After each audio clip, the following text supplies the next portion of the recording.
Right, so the World Cup is just about to hit our screens, and you can catch it all on cricket.com. But first and foremost, I want to pick the mind of one of the best riders out there in the game, which is, of course, Jarrod Kimber. He joins us right now. Jarrod, thank you so much for your time. We appreciate it. And today, it's a fundamental question that all fans are asking globally, which is, of course, 5 players to watch out in this World T20. You can start with 5, 4, 3, 2, 1, or you can tell us the best or worst, or save the best for the last. You can do it however.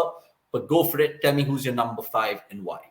Yeah, I haven't ordered them. I think that's important to know. I've just picked 5 random players that I think people don't know a lot about.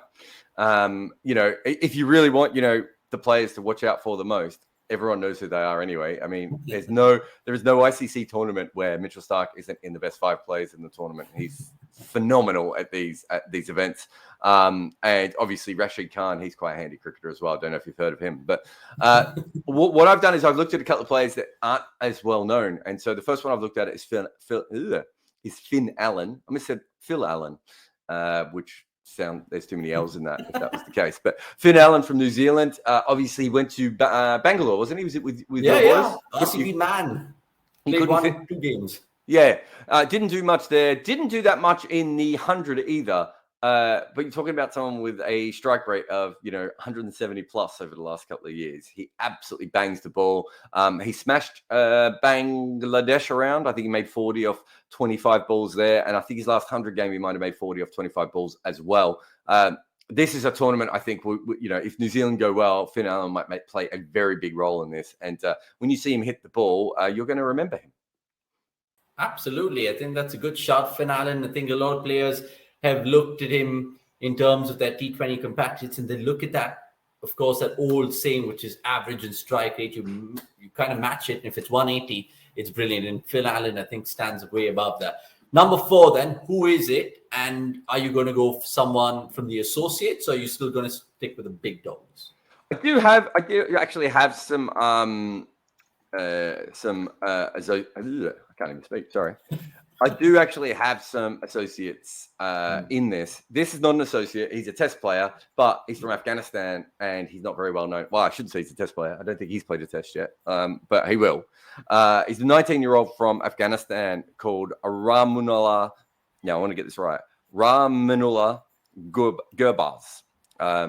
As you can see, that's the first time I've ever said his name out loud. Although I think I did do a podcast episode where he was mentioned recently. He's a 19-year-old. I mean, 19. He's from Afghanistan, so he could be 28. But he's a young wicketkeeper from Afghanistan. I think that outside of Finn Allen, I think he might have the highest strike rate of any of the players coming into this tournament over the last couple of years. Again, another opener. Absolutely, really exciting. I think in the mega auction, I'd be very surprised if he doesn't get a spot in the next IPL auction. A lot of people talking him up. Just a very, very naturally talented player. And I suppose like a lot of the Afghanistani players, just all out attack. And he might be a slightly higher level than some of the other guys we've seen before that. Who've had the instincts of someone like Gurbaz, but not maybe the skill of him.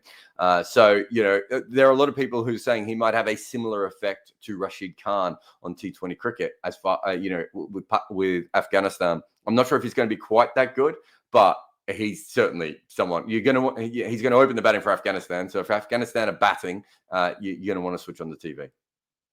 Wow, that's a brave shot. That's definitely a rogue pick in terms of fantasy, but let's see if it really chooses out and pans out that way, because we've heard of Zazai, we've heard of all these other guys who've actually done the business, but let's see if this guy actually comes to the party as well. I think he's better than all the other guys, right? Wow. And whether he makes the most out of his talent, I don't know, but purely, I just think there's more to his game. I think most of the other hitters that have come from Afghanistan have been limited in that they're very good at hitting certain kinds of deliveries, but they're not always good in a total package. I think this Gurbaz might be the total package when it comes to that. Whether he still ends up with a strike rate of 160, 170, let's see what happens when he gets to the higher levels. But he's a brilliant ball striker, and he could be a phenomenal player for Afghanistan in this tournament if he gets going.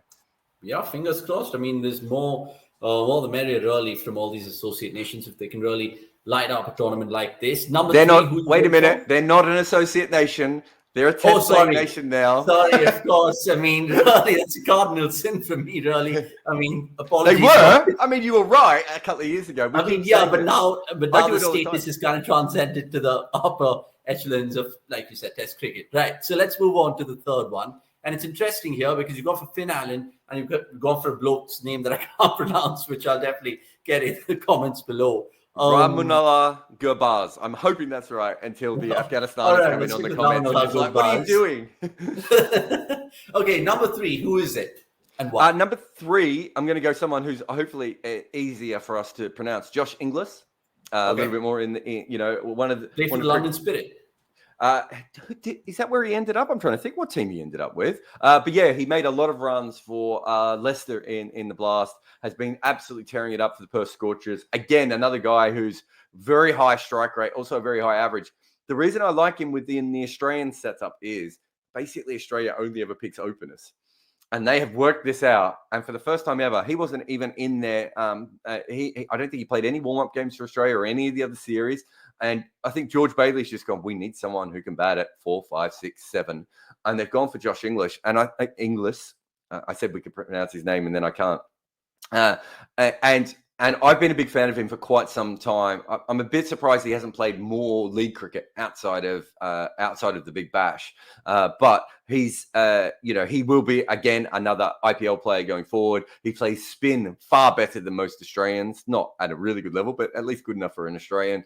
And he's a wicket keeper as well. Be really interesting to see where they fit him into the team. But what he gives Australia is flexibility and the ability to sort of bat in any position that they need him to. So they can fit the team around him or they can fit him around the team. Really expect him to make some runs. I'd be shocked if he isn't in the starting lineup for this team.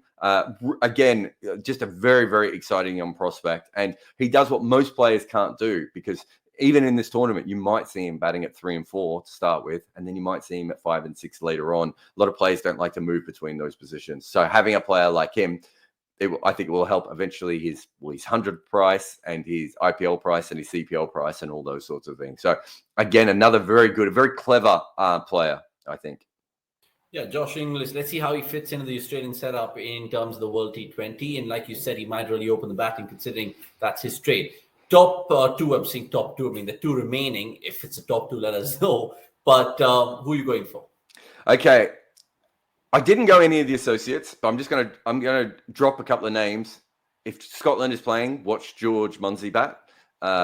Probably the best reverse sweeper cricket's ever had, and I don't say that lightly. I saw, I worked with Scotland. I saw him in the nets. He just doesn't miss them, and he's powerful as well. Brilliant striker of the ball. Is he just ambidextrous? I don't know. I'm trying to think. I think he plays golf left-handed. He's just, I noticed, I learned a lot about playing cricket from watching him play the reverse sweep, where I realized it's basically the way he does it. It's more like a double-handed backhand, right? Wow. And when you think about that, that's why players do double-handed backhands, because single-handed backhands are a bit dodgy. A double-handed backhand is actually quite a reliable stroke, and he seems to play it more like that. The other player that I think people should watch out for is Charles Amini, the Papua New Guinea leg spinner. He's a leg spinner, he's an all-rounder. I don't think he'll set the world on fire with his batting, but his bowling and his fielding. In fact, the entire Papua New Guinea side. But those aren't in my my 5. I'm just putting those out there so you've got a couple of different names. Yeah, because I was like, come on, you have to build it up to a certain amount. Yeah. I'm going to go with the Ireland team now. I'm not sure which player to go here. Mark Adair is a name that most people wouldn't know that much about. Mark Adair is a phenomenal wicket taker. He's one of the best wicket takers in T20 cricket and has been for a long time. Yeah. I think this might be a breakthrough tournament for him. But Ireland also finally have a left-arm seamer. They're famous for never having left-arm seamers, basically. Wait, Mark Adair is the guy who got root trapped in that Lord's Test, right? For Ireland.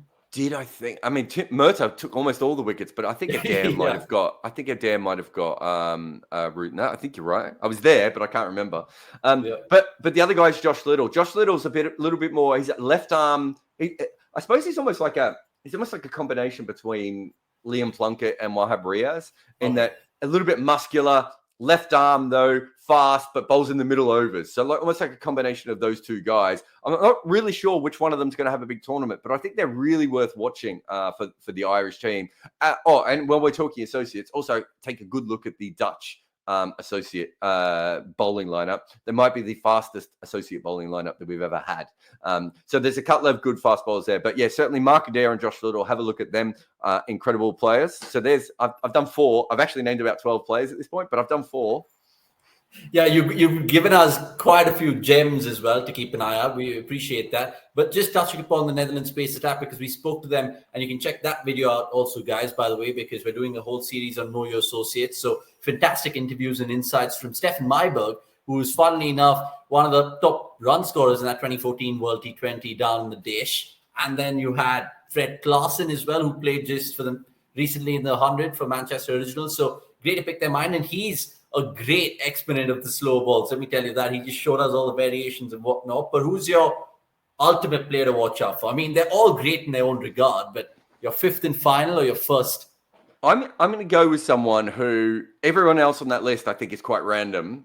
And I'm just giving people names of players that they may not know about who have done really well over the last couple of years. And who may not start. I think most of those players will start. Think Finn Allen starts? Sorry? Finn Allen. If Finn Allen isn't the first name on the team sheet for New Zealand, I don't know what they've done. But yeah, you're right. He may not, but he should. Especially because he made runs. He looks so good in Bangladesh on the sort of pitches that he's going to have to do. But I've given you those players because I think all of them will get a decent go. But I'm going to go with someone who a lot of, especially Indian and Australian fans, have kind of turned on, and that's Tamal Mills, who basically had one bad IPL for your team. Ask RCB fans about it. I mean, we paid a lot of money for him, Jarrod, a lot of money. You paid a lot of money for him, and then he went to the Big Bash and struggled in the season there as well. The Tamal Mills that you saw is not the Tamal Mills that is today. I thought he was a great talent back then. I thought he was misused by RCB and by Hobart, and I stood by that. In fact, I once had a conversation with his agent where we disagreed on, like, his agent was like, oh, maybe he's just good on slow pitches. I'm like, no, he's good on all pitches. He just needs to bowl at the death. Just bowl him for 3 overs at the death. Don't try and bowl him in the power play. Don't try and bowl him in the middle. Wait to the death. He is such a better bowler now. There's no bigger pace differential between his back of the hand slower ball and his faster ball. He is legitimately quick. I think he's a much smarter cricketer. He's always been a smart guy, but I think he's a much smarter cricketer now than he was when he first came through. Also think that a lot of the problems with him wasn't just his own performance. It was that he was overpaid, because sometimes that happens in the auction. I just think that England even got sucked into the fact that he wasn't. I think they believed that he was a busted flush as well. Everything I've seen over it, he's been the best death bowler in the world, outside of probably Jasprit Bumrah and Mitchell Starc on the 5 occasions Mitchell Starc's bowled over the last few years. Just an absolutely phenomenal bowler. And for him to overcome the fact that England have moved on from him and moved back to him, I think shows what a big shift he's had in his career. The other thing that I would say is that he absolutely was unplayable in the 100. And if you haven't seen him play, or you've only seen him in the IPL or the Big Bash or a couple of England games, he's fast and he's fun to watch. And people try and hit him for 6 a lot, and his slower balls are really slow. He's just a really fun cricketer to watch. Plus, he has very good celebrations when he takes his wickets. Him and indeed. I mean, I think I saw him recently play for the Southern Brave, was it? Yeah, Southern Brave. He was incredible. He's quite brilliant, especially the deception, because he has actually a really fast Yorker and in-swinger, and he has a really deceptive back-of-the-hand slow ball, but Jarrod can tell you more of that, and I'm sure he's done a piece or two on his channel. But thanks you so much, Jarrod, for, of course, lending us your time and insights about some hidden gems, and who knows, maybe the names that Jarrod has mentioned can really stand up and deliver a sensational performance. Let us know in the comments below if you agree with the 5 players, 6 or 12 or 15 that Jarrod has mentioned. But it's fun. Jarrod, final word from you? Yeah, I think it should be a really good tournament. I'm very interested in the fact that no one is hitting this tournament the way that they should be. This isn't, no one has been able to prepare the way that they have wanted to, because the IPL's been in the middle for so many. We've got a lot of big name Indian players and a lot of big name overseas players in the IPL who haven't done what they've wanted. Teams haven't been able to prepare correctly coming in.